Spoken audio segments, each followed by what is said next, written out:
ঠান্ডাজনিত রোগ অনেক কষ্টদায়ক। একবার যদি ঠান্ডা লাগে তাহলে খুব কষ্ট পাওয়া যায়। আমার যখন অনেক ঠান্ডা লেগে যায় তখন আমি খুব কষ্ট পাই।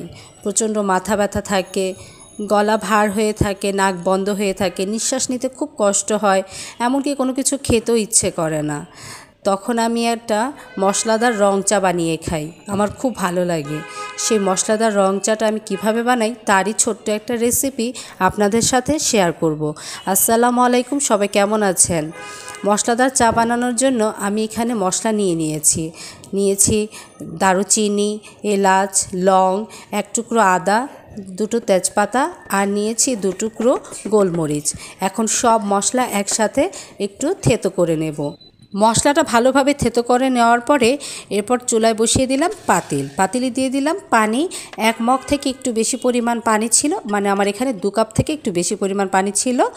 তো পানি দেওয়ার পরে পানিটা হালকা গরম হয়ে যাওয়ার পর দিয়ে দিলাম মশলাটাকে পানির সাথে খুব ভালো করে জাল করে নিতে হবে, যাতে মশলার সব গুণাগুণ পানির সাথে মিশে যায়।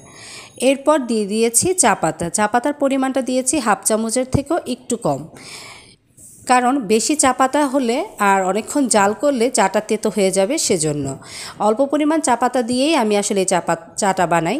তো ভালোভাবে জাল করার পরে আমার চাটা রেডি হয়ে গেছে। এরপর আমি চিনি দিয়ে দিয়েছি অল্প করে, যেহেতু আমি চিনি কম করে খাই, সেজন্য আপনারা আপনাদের পছন্দ মতো চিনি দিতে পারবেন।